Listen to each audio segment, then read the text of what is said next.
Hi everyone, I'm doing my reflection on the readings for today. And for today's readings, we're invited to remember that when we are called into God's harvest, we remember our priests in a special way today. And I know the scripture tells us that we are all priests, we are all prophets, we are all called to be laborers in God's kingdom. But in the ministry of the church, today we pray for those who are ordained as priests, who serve their lives as priests in a special way.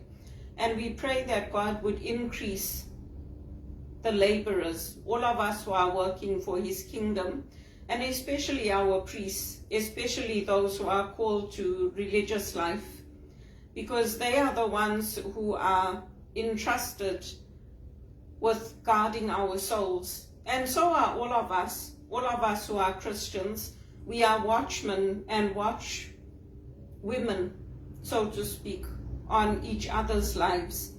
And if people don't want to listen, we leave them alone. We do not force our views on them, because if we try to force it, it's not going to end well for us or for them. We leave them, but we do warn them, and then it's up to them. Because you look at the readings for today and they are carrying the same message. It's messages about nothing can heal the wound once it becomes incurable except God's love. If you look at the readings for the feria, and then if you look at the readings for the memorial, those are the same sentiments that are echoed, that what is planted, God will uproot. And so we leave things to grow, we leave things to come up together. And we trust in the Lord, we trust in his goodness, we trust in his promise for restoration. And the readings were written specifically for the people of Israel. They also for us today, but they were written specifically for God's people at that time. And we apply them in our lives because we are joined on. We are part of Christ. So for me, it's also a reminder to me that the scripture tells us that iron sharpens iron. So just as others warn me, I warn others.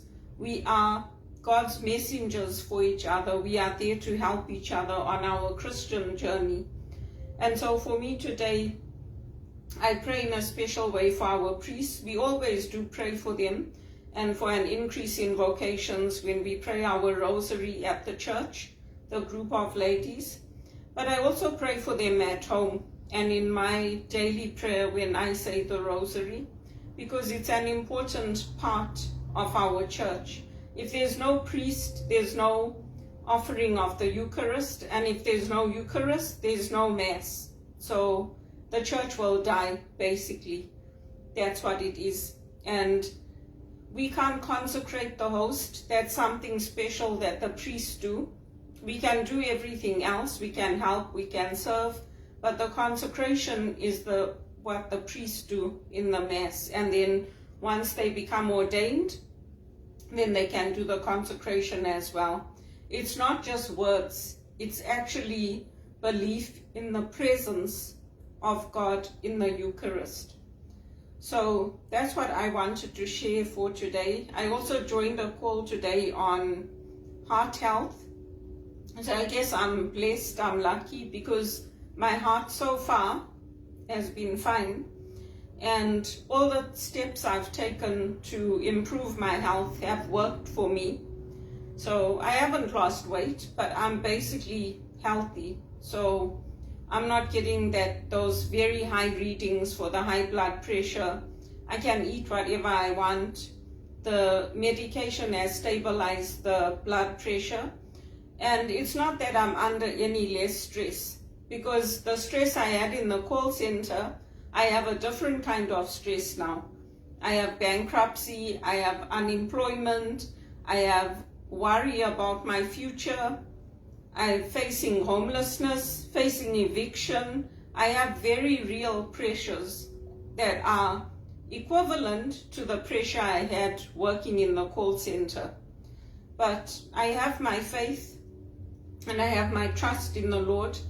And even though my life was completely destroyed, with the help of the doctors, my health is restored, and I have many blessings to count. I have many things to be grateful for, including the priests who have touched my life and who continue to touch my life. But I think it's also important for us to remember that we are also called to be watchmen for the Lord and to be companions for each other on this journey. Today I read an article about the importance of remembering our roles when we are asked to be godparents and sponsors, and also to respect people's decisions when they no longer want us to have that influence over their faith, over their children. I have been put in my place by my mother, so I have come to a place where I was told not to send any more gifts, not to guide anymore, not to do anything more with the faith, with my own godchild and with other people in the family. So I stepped back, because if you don't listen to your mother, of course all hell is going to break loose and you are going to be blamed for things that are not even your fault. So you have to also accept those kinds of things, even if you know that this is not really what you want. You can pray for them and you can ask God to help them, and you can step back, because everybody has a role to play in life. And I am a godparent, so that article was good for me to read. I've also been a sponsor for others who have received their confirmation in the church, and I have asked others to be a sponsor to me. So how we live our lives is important. And when I asked my cousin to be my sponsor for my confirmation, Kathy, I asked her because for me, she was a good role model. She was somebody who knew how to guide me, how to instruct me in my faith, how to help me. And so that's why I asked her to be my sponsor when I got confirmed in Zimbabwe in the Catholic Church. And she continues to be somebody who loves her faith and somebody who I know will guide me in my faith when I need that guidance. But I also guide her in my own way now, because now I'm also trained as a spiritual director. So it becomes a journey that we make with the Lord as companions on a journey. The Jesuits call it associates or friends, but we are friends on a journey. We are walking together with the Lord.